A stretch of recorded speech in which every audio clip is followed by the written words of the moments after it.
శ్రీకృష్ణ జగద్గురు పరబ్రహ్మణే నమః. ఓం నమో శ్రీ వేదవ్యాసాయ నమః.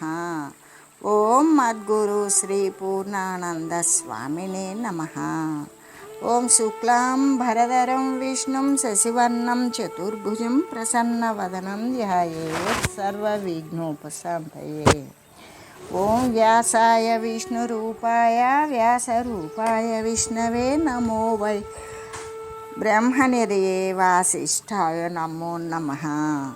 ఓం నారాయణం నమస్కృత్య నరం చైవ నరోత్తమం దేవీం సరస్వతీం వ్యాసం తతో జయముదీరయేత్. శ్రీ భగవద్గీత జ్ఞానయోగము. అయితే ఇక్కడ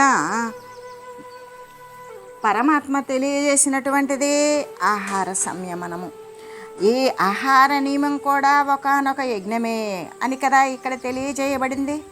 ఆహారము అనేటువంటిది సామాన్య విషయమే అని కొందరు తలంచవచ్చు. కానీ గీతాచార్యులైతే దానికి భగవద్గీత యందు గొప్పదైనటువంటి సముచిత స్థానాన్ని ఇచ్చి గౌరవించారు. అనేక చోట్ల దానిని గురించి ప్రస్తావిస్తూ వెళ్ళారు. దానిని చులకనగా చూడనే లేదు. మోక్షానికి కావలసిన ప్రధానమైన సాధనలలో దానిని కూడా చేర్చారు. ఎలాగంటే ఆహారము చేతనే కదా మనస్సు అనేది ఏర్పడుతుంది. అంతేకాదు ఎలాగంటే ఆహారము చేతనే మరి అనేక చోట్ల కూడా దీనిని ప్రస్తావన చేస్తూ వెళ్ళారు. అయితే దీనిని ఏమాత్రము కూడా తక్కువగా చూడలేదు. మోక్షానికి కావలసినటువంటి ప్రధానమైన సాధనలలో దానిని కూడా చేర్చారు. ఎలాగంటే ఆహారము చేతనే కదా మనస్సు అనేది ఏర్పడుతుంది. ఆహారం యొక్క స్థూలమైన అంశము చేతే శరీరము, ఆ శరీరము చేతనే ఆ సూక్ష్మము యొక్క అంశము చేతనే మనస్సు కలుగుతూ ఉన్నవి. ఆహారము యొక్క శుద్ధత్వము వలన మనస్సు కూడా శుద్ధి పడుతూ ఉన్నది. ఆహారము కనుక సాత్వికమైనట్లయితే ఈ సాత్వికమైన అణువుల చేత ఏర్పడేటువంటి మనస్సు కూడా సాత్వికంగానే ఉంటుంది. ఇంకా రజోగుణములతో కూడినటువంటి మాంసము మొదలైనటువంటి ఆహారాలను స్వీకరించేటువంటి మానవుల యందు, జంతువుల యందు క్రూరత్వము మొదలైనటువంటివి ప్రత్యక్షంగా కనబడుతూ ఉన్నవి కదా. ఎలాగంటే ఒక పెద్ద పరిశ్రమ, అదే ఒక ఫ్యాక్టరీ ఉన్నది. అది ఒక చిన్న మేకు గనక అందులో సరిగ్గా లేకపోతే ఫ్యాక్టరీ అంతా ఎలా ఆగిపోతుందో, రైలు పట్టాల మీద ఒక చిన్న శీల ఊడినట్లయితే రైలు బండికి ఘోరమైన ప్రమాదం ఎలా వాటిల్లుతుందో, అలాగే ఆహార నియమము అనేటువంటి ఒక చిన్న విషయం సరిగ్గా లేకపోతే మోక్ష ప్రయత్న రూపం యంత్రాంగం అంతా కూడా స్తబ్దమైపోతుంది కదా. ఆహారం శుద్ధంగా ఉన్నట్లయితే మనస్సు కూడా శుద్ధంగా ఉంటుంది. మనస్సు శుద్ధంగా ఉన్నప్పుడే మోక్షప్రాప్తి అనేది చేకూరుతుంది. కాబట్టి ఆహార సంయమనము అనేటువంటిది భగవానుడు ఒక యజ్ఞంగా కూడా ఇక్కడ వర్ణించి మరీ తెలియజేశారు.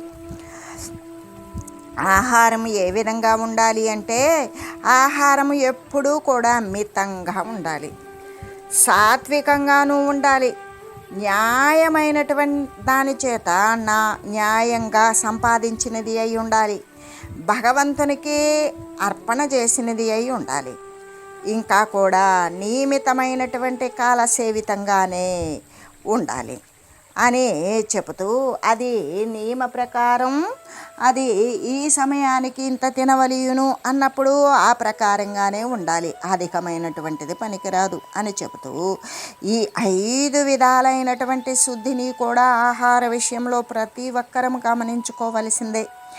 ఈ ప్రకారంగా అనేకమైనటువంటి మోక్ష సాధనలను గురించి ఇంతవరకు కూడా తెలియజేసి, ఇంకా ఈ సాధనలు అన్నింటికీ కూడా పవిత్రమైనటువంటి పేరును పెట్టారు. ఏంటది? యజ్ఞము అని చెప్పారు. ఒక్కొక్క సాధనకి ఒక్కో యజ్ఞము క్రింద. అయితే యజ్ఞము అంటే ఏమిటో అసాధ్యమైనటువంటి కర్మకాండ అని భయపడేటువంటి వారికి అందరికీ కూడా అభయాన్ని ఇచ్చి వాస్తవమైనటువంటి యజ్ఞతత్వాన్ని బాహాటంగా చక్కగా చాటారు. ఇంకా కూడా ఇచ్చట పశుహింసతో కూడినటువంటి యజ్ఞం ఒక్కటైనా సరే తెలుపబడలేదు. ఎందుకు అంటే యజ్ఞము తర్వాత యజ్ఞ పశువు అనేటువంటి దానిని బలి ఇస్తారు. అటువంటి దానితో కూడినటువంటి పశువులను హింసించేటువంటి యజ్ఞం ఒక్కటైనా ఉన్నదా అంటే ఒక్కటి కూడా అటువంటిది ఏది తెలియజేయలేదు. అయితే వీటిని తెలిసినటువంటి వారందరూ కూడా వానిని అనుష్ఠించేటువంటి వారందరూ కూడా యజ్ఞవేత్తలే అని కదా భగవానుడు తెలియజేసి ఉన్నారు. అంటే వీళ్ళంతా యజ్ఞ విధ అంటే యజ్ఞవేత్తలే. అంటే యజ్ఞం యొక్క తత్వము సైన్స్ అనేటువంటిది తెలిసిన వారే అని కదా భావము. ఈ యజ్ఞము వలన కలిగేటువంటి ఫలితం ఏమిటి అంటే యజ్ఞము వలన పాపము అనేటువంటిది నశించిపోతుంది. అందుకే యజ్ఞక్షపిత కల్మషాహ అని చెప్పడం. అనేక జన్మల నుండి కూడా మనస్సునకు పట్టి ఉన్నటువంటి కుళ్ళు పాచి కూడా తొలగిపోతుంది. పాపమును తొలగించుకోవడానికి ఈ యజ్ఞ రూపంలో ఉన్నటువంటి పుణ్యమైనటువంటి ఆచరణ ఏదైతే ఉన్నదో అదే కదా ప్రతి ఒక్కరికి కూడా శరణ్యమైనది. అసలు చాలామంది ఏమని ప్రశ్న చేసుకుంటారంటే నేను అనేకమైనటువంటి పాపాలు తెలిసో తెలియకో ఆశ కొద్దో అత్యాశతోనో చేసి ఉన్నాను, అసలు ఈ పాపం పోయేటువంటి మార్గం ఉన్నదా, పాపం ఎలా పోతుంది అని అడుగుతారు. అందుకు ఉపాయమైతే గీతాచార్యులే ఇక్కడ సెలవిచ్చి ఉన్నారు కదా. యజ్ఞములు అనబడేటువంటి ఈ యొక్క పుణ్యకార్యాల యొక్క అనుష్ఠానం ఏదైతే ఉన్నదో అదే కదా పాపాన్ని హరించి వేయడానికి, పాపాన్ని నశింపజేయడానికి ఏకైక ఉపాయము అని ఇక్కడ స్పష్టంగా తెలుస్తోంది. అయితే పాపము నశించలేదనుకో చిత్తము శుద్ధత్వము పొందదు. చిత్తము శుద్ధం కాకపోతే ఆత్మజ్ఞానము ఉదయించదు. అందుకే ఆత్మజ్ఞానము అనేది ఉదయించకపోతే మోక్షరూపమైనటువంటి పరమశాంతి అనేది లభిస్తుందా? లభించదు. కాబట్టి మొట్టమొదట పాపం అంతరించాలి. అందుకోసం ఇప్పటి వరకు మనకు తెలియజేయబడినటువంటి ఈ యొక్క యజ్ఞాలు అనేటువంటివి 12 యజ్ఞాలు తెలియజేశారు. ఆ 12 యజ్ఞాలలో కూడా అన్నింటినీ లేకపోతే కొన్నింటినైనా సరే కనీసం ఒక్కదానినైనా మోక్షము చెందాలి అనుకునేటువంటి వారు తప్పకుండా ఆచరించవలసిందే. బంధాన్ని విముక్తి చేసుకోవాలి, బంధం నుండి బయటపడాలి అంటే ఇటువంటి యజ్ఞాలలో ఏ ఒక్కదానినైనా సరే ముముక్షువు తప్పకుండా ఆచరించాలి. మరో మార్గము అనేటువంటిది లేదు కదా. యజ్ఞాలను ఆచరించడం వలన కలిగేటువంటి ఫలితము పాపము అనేటువంటిది నశిస్తుంది. పాపము నశించడానికి ఉపాయము యజ్ఞాన్ని ఆచరించడము, సత్కర్మను అనుష్ఠానం చేయడము అనే చెబుతూ యజ్ఞాలను ఆచరించడం వలన కలిగే సత్ఫలితాన్ని, ఆచరించకపోతే కలిగేటువంటి దుష్ఫలితాన్ని గురించి వివరిస్తూ యజ్ఞశిష్టామృత భుజో యాంతి బ్రహ్మ సనాతనం నాయం లోకోస్య యజ్ఞస్య కుతోన్యః కురు సత్తమ. కురు వంశశ్రేష్ఠుడు వగువో అర్జున, ఈ యజ్ఞములు ఆచరింపగా, ఈ చెప్పబడినటువంటి యజ్ఞాలన్నీ కూడా ఆచరించగా మరి మిగిలి ఉన్నటువంటి ఆ అమృత రూపమైనటువంటి అన్నాన్ని భుజించేటువంటి వారు శాశ్వతమైన పరబ్రహ్మమునే పొందుతారు. అటువంటి యజ్ఞము ఒక్కదానినైనా సరే చేయని వానికి ఇహలోక సుఖము లేదు. అటువంటప్పుడు ఇహలోక సుఖమే లేకపోతే ఇక పరలోక సుఖము అనేటువంటిది ఉంటుందా? అసలు ఎక్కడి నుండి వస్తుంది అని చెబుతూ ఇంతవరకు కూడా అనేక యజ్ఞాలను గురించి తెలియజేసి ఇప్పుడు వాటి యొక్క మహాత్మ్యాన్ని గురించి గీతాచార్యులు వర్ణించి మరీ తెలియజేస్తూ ఉన్నారు. ఏంటది అంటే ఇప్పుడు 12 యజ్ఞాలు తెలియజేశారు కదా, అన్నీ కానీ లేదా కొన్ని కానీ కనీసము ఒకటైనా కానీ చేసి, లేకపోతే ఏదైనా సరే దైవ కార్యము కానీ పరమార్థ సాధన కానీ చేసి ఆ తర్వాత భుజించున్నటువంటి అన్నము ఎలా అంటే అమృతంగా మారిపోతుంది. కాబట్టి దానిని భుజించేటువంటి వారు యాంతి బ్రహ్మ సనాతనం, జననము మరణము లేనటువంటి జనన మరణరహితమైన శాశ్వత పరబ్రహ్మమును పొందుతారు అనే కదా ఇక్కడ చెప్పబడింది. అందుకే యజ్ఞక్షపిత కల్మషాహ, యజ్ఞము చేత అంటే దైవ కార్యము చేత పాపము నశిస్తుంది అని కదా చెప్పబడుతూ ఉన్నది. పాపము నశించడము చేత ఏమవుతుంది? చిత్తము కల్మషము లేనిది నిష్కల్మషమై అలరారుతూ ఉంటుంది. ఆ శుద్ధపడినటువంటి చిత్తమునందు అధిష్టానమైన ఆత్మ దేదీప్యమానంగా ప్రకాశిస్తూ ఉన్నది కదా. అంటే చిత్తము ఆత్మయందు లయించిపోగానే ఆత్మ మాత్రమే శేషిస్తుంది. అది సనాతనమైనటువంటి బ్రహ్మ పదవి. కాబట్టి యజ్ఞశేషమును భుజించేటువంటి వారు పరబ్రహ్మమును పొందుతారు అని చెప్పడానికి కారణం ఇదే కదా. అంటే ఎంతటి గొప్ప అద్భుతమైనటువంటి ఫలితము! కార్యం యొక్క మహిమ ఫలితం యొక్క గొప్పతనం మీద ఆధారపడి ఉంటుంది. అంటే ఆ కార్యం యొక్క మహిమ ఫలితము అంటే కార్యం యొక్క మహిమ, ఆ కార్యం యొక్క గొప్పతనం ఆ కార్యం యొక్క ఫలం మీద ఆధారపడి ఉంటుంది కదా. అయితే ఇక్కడ యజ్ఞము అనేటువంటి కార్యం యొక్క ఫలితము సాక్షాత్తు బ్రహ్మమే అయ్యున్నది. కాబట్టి యజ్ఞం యొక్క మహత్తు ఎటువంటిదో మనం ఎవ్వరికి వారే ఎంతైనా సరే ఊహించుకోవచ్చు. ప్రపంచంలో ఎంతో శ్రమ పడితే తప్ప ఒకంత ధనమో లేదా కొంత భూమినో కొంత కీర్తియో లభిస్తూ ఉంటుంది. అదే కానీ అవన్నీ కూడా ఎటువంటి స్థితిని కలిగి ఉన్నవి? క్షణికప్రాయమైనటువంటి స్థితినే కలిగి ఉన్నవి. ఈ శరీరంతో పాటు ఆ సంపాదించిన ధనము మరే భూములు కీర్తి అన్నీ పోతూ ఉంటాయి. కానీ బ్రహ్మమైతే సనాతనమైనది, అది అమరస్వరూపము, అది ఎప్పటికీ కూడా చావు లేనటువంటిదే. ప్రతి వాణి యొక్క గమ్యస్థానము కూడా చిట్ట చివరకు ఎట్టకేలకు అది అయి ఉన్నది. అలాంటప్పుడు ఈ జన్మమునందే దానిని ఎందుకు సాధించుకోకూడదు?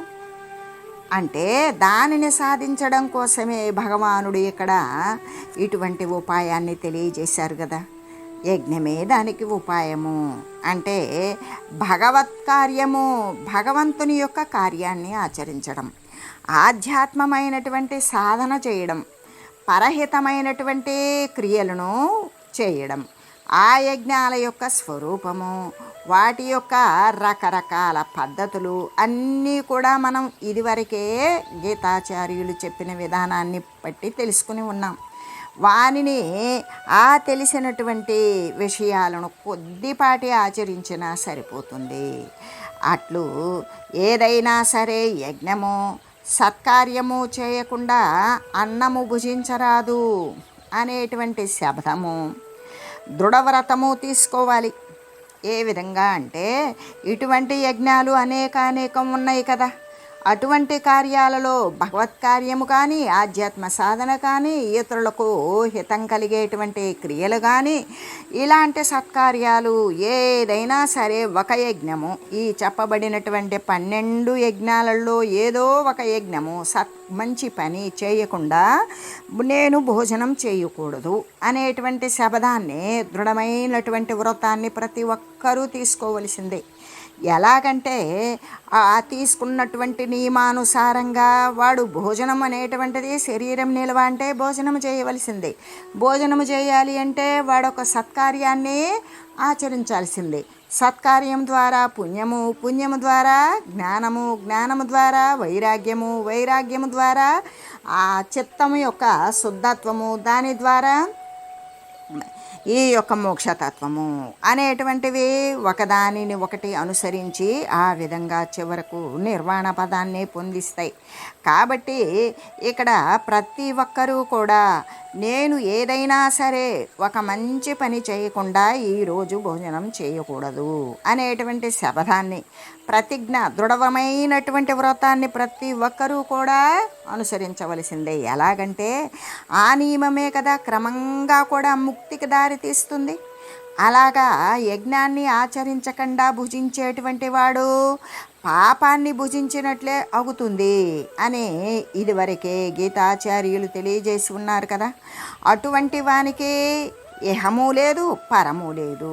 ఇహపరమైనటువంటి ఇహశాంతి లేదు, పరమైనటువంటి శాంతి లేదు. చూచారా, యజ్ఞములు ఆచరించినటువంటి వానికి, దైవ కార్యాన్ని చేయని వారికి కలిగేటువంటి ఘోరమైనటువంటి పతనము, భయంకరమైనటువంటి దుష్ఫలితము, ఉత్తమమైనటువంటి మానవ జన్మను పొంది కూడా దైవం యొక్క విచారణ చేయకుండా అశాశ్వతమైన దృశ్య వస్తువులనే పట్టి వ్రేలాడువాడు ఎంత గొప్ప అవివేకి అయినవాడు.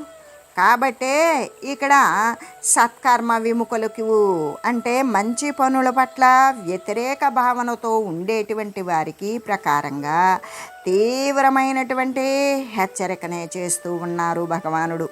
ఓ జీవులారా, ఉత్తమమైనటువంటి మానవ జన్మను పొంది, అంటే మానవ అన్నప్పుడే అజ్ఞానాన్ని దూరీకరించుకోవడానికి ఉపయోగపడేటువంటి శరీరం. ఆ విధంగా మా అజ్ఞానము లేకుండా వర్తించేటువంటి శరీరాన్ని, ఉత్తమమైనటువంటి జన్మను, తన జ్ఞానస్థితి ద్వారా తనను తాను ఉద్ధరించుకునేటువంటి స్థితి కలిగినటువంటి శరీరాన్ని, ఉపాధిని పొంది కూడా సత్కార్యాలు, దైవ కార్యాలు, పరుల యొక్క హితం కోసం చేసేటువంటి మంచి క్రియలు, ఆధ్యాత్మ సాధనలు అనేటువంటివి ఏవి కూడా ఆచరించకుండా పరమార్థ సాధన అనేటువంటిది, పరమార్థము అంటే పరమ అర్థము, జ్ఞానము యొక్క సాధనను ఒకంతైనా చేయకుండా ఉన్నట్లయితే మీకు ఇహలోక సుఖము దక్కదు, ఇంకా పరలోక సుఖము అంతకంటే కూడా దక్కదు. ఉట్టికెక్కలేనమ్మ స్వర్గానికి ఎక్కుతుందా అంటే, స్వర్గానికి ఎగుస్తుందా అంటే కట్టినటువంటి ఉట్టిని అందుకోలేనటువంటిది స్వర్గాన్ని ఎలా పొందుతుంది? అలాగే ఇహలోక సుఖమే దక్కలేదు అంటే పరలోక సుఖము అంతకంటే దక్కదు. కాబట్టి భగవంతుని యొక్క వాక్యముల యందు విశ్వాసం ఉంచాలి. అలా నమ్మకముంచి ప్రతి ఒక్కరూ కూడా ఈ యజ్ఞాలను తప్పకుండా ఆచరించవలసిందే. యజ్ఞశిష్ట శిన అని కదా చెప్పడం. అంటే యజ్ఞమునందు యజ్ఞ శిష్ట అసినః అంటే యజ్ఞమునందు శేషించినటువంటి అన్నమును భుజించువారు అని కదా ఇక్కడ చెప్పడం. ఎలాగంటే ఇక్కడ భగవానుడు తెలిపినటువంటి జ్ఞానం ఏంటి అంటే ఇంద్రియ నిగ్రహము, తపస్సు, ప్రాణాయామము మొదలైనటువంటి యజ్ఞాలయందు అన్నము అనేటువంటిదే సంభవించదు కదా. కాబట్టి ఈ పదానికి ఇలాంటి అర్థం చెప్పుకోవలసి వచ్చిందా? యజ్ఞాలను ఆచరించిన తర్వాత భుజించేటువంటి ఆహారము అమృతంతో సమానమవుతుంది. కాబట్టి దానిని భుజించేటువంటి వారు పాపరహితులే అవుతారు, పాపము నశించిన వారే అవుతారు. లేక యజ్ఞం యొక్క ఆచరణ వలన కలిగేటువంటి అమృతముతో సమానమైనటువంటి మనశ్శాంతిని పొందుతారు, సాత్వికమైనటువంటి సుఖాన్ని వీరు అనుభవిస్తారు అని చెప్పవచ్చు. ఎలాగంటే ఇక్కడ శాశ్వతమైనది, నాశరహితమైనది బ్రహ్మమే కదా. దానిని ఎవరు పొందుతారు అంటే యజ్ఞములు అనబడేటువంటి యజ్ఞములను ఆచరించి మిగిలినటువంటి ఆ శేషించినటువంటి అన్నాన్ని భుజించినటువంటి వారు, అటువంటి సత్కార్యాలను ఆచరించేటువంటి వారు మాత్రమే ఆ యొక్క బ్రహ్మమును పొందుతారు. అయితే యజ్ఞాలను ఆచరించినటువంటి వారి దుర్గతి ఏమిటి అన్నప్పుడు వారికి ఇహలోక సుఖము కానీ పరలోక సుఖము కానీ ఏమాత్రము లభించవు కదా. ఇక యజ్ఞ సంబంధమైనటువంటి చర్చను గురించి ఏవం బహువిధ యజ్ఞ వితత బ్రహ్మణో ముఖే కర్మజాన్ విద్ధి తాన్ సర్వానేవం జ్ఞాత్వా విమోక్షసే. ఈ ప్రకారంగా అనేక విధములైనటువంటి యజ్ఞాలు వేదమునందు చాలా విస్తారంగా తెలుపబడినవి. అవన్నీ కూడా కర్మల వలన పుట్టిన వానిని కానీ నీవు తెలియాలి. కాబట్టి కర్మమునకు సంబంధించినవే అని నీవు ఎరగాలి. ఇలా తెలిసిన నీవు విముక్తుడివే కాగలుగుతావు. అంటే యజ్ఞాలే కాకుండా ఇంకా ఎన్నో యజ్ఞాలు వేదమునందు విస్తారంగా చెప్పబడినవి అని కదా ఇక్కడ చెప్పడం. కాబట్టి ఈ కొన్నిటి చేతనే యజ్ఞముల వరస పూర్తి అయినది అని ఎవ్వరూ కూడా తలంచకూడదు. వేదము పరబ్రహ్మము నుండి కలిగినది అనడం వలన బ్రహ్మం యొక్క ముఖము అని కదా చెప్పబడుతూ ఉన్నది. కర్మజాన్ అంటే మనస్సు, వాక్కు, కాయము. ఈ మూడింటి యొక్క అంటే ఈ ఇంద్రియాదుల యొక్క ప్రయత్నము అతిశయము వలననే అధికమైనటువంటి ప్రయత్నం వలననే ఈ యజ్ఞాలు అనేటువంటివి ఉత్పన్నమవుతూ ఉన్నవి. ఇవి కేవలం ప్రయత్నము చేత కాదు, తనదైనటువంటి స్వకీయ పురుష ప్రయత్నం వలననే సాధింపబడుచూ ఉన్నవి. కానీ సోమరితనము చేత అయితే కానే కాదు, ఉత్త మాటలచే కూడా కాదు. ఆధ్యాత్మ విద్య అనుభవైక వేద్యముకు శాస్త్రమే, అంటే ప్రాక్టికల్ సైన్స్. అది అనుభవ సిద్ధిని పొందించేటువంటి అనుభవ సిద్ధి ద్వారా తెలిసినటువంటి శాస్త్రమే ఆధ్యాత్మ విద్య. కానీ నోటితో మాట్లాడేటువంటి కేవలం నోటి మాటలకే పరిమితమైనటువంటి వాచా విద్య కానే కాదు. కాబట్టి జనులు దానిని వారి వారి ఇంద్రియాల యొక్క ఏంటవి మనసు, వాక్కు, నోరు, శరీరము అనేటువంటిది మనోవాక్కాయాలతో కూడుకొని ఆ యొక్క ప్రయత్నాదుల చేతనే సాధించవలసి ఉన్నారు కదా. యజ్ఞము కానీ మోక్షము కానీ అకస్మాత్తుగా ఉన్న ఫలంగా లభించేటివా అంటే కాదు. అవి కర్మ చేయడం ద్వారానే, తనదైనటువంటి స్వకీయమైన ప్రయత్నం ద్వారానే, స్వప్రయత్నము చేతనే సిద్ధిస్తాయి అని కదా ఇక్కడ గీతాచార్యులు తెలియజేస్తూ ఉన్నారు. ఈ రహస్యాన్ని గనక తెలుసుకున్నట్లయితే నీవు కూడా విముక్తుడివే కాగలుగుతావు అని ఈ యొక్క వాక్యం యొక్క భావము. అయితే ఈ రీతిగా ఈ దేహేంద్రియాలు, ఈ మనస్సులు, ఈ ఇంద్రియాలు, దేహము, మనస్సు ఈ యొక్క వ్యాపారము చేతనే అంటే వీటి యొక్క ప్రయత్నము చేతనే యజ్ఞాలు అనేవి సాధింపబడుతూ ఉన్నవి. సోమరితనము చే మాత్రం ఊరకనే ఉన్నంత మాత్రము చేత కాదు అని ఎరిగినటువంటి వాడు తప్పకుండా ప్రయత్నం చేయాలి. అలా ప్రయత్నానికి ఉపక్రమించి ఆ యజ్ఞము మొదలైనటువంటి కార్యాలను నిర్వర్తించి దాని ద్వారా సనాతనమైనటువంటి బ్రహ్మమును చేరగలడనే కదా అవుతూ ఉన్నది. అందుకే కర్మజాన్ అనే పదము యొక్క ప్రయోగము చేత భగవానుడు సోమరితనము మీద దెబ్బతీశాడు కదా.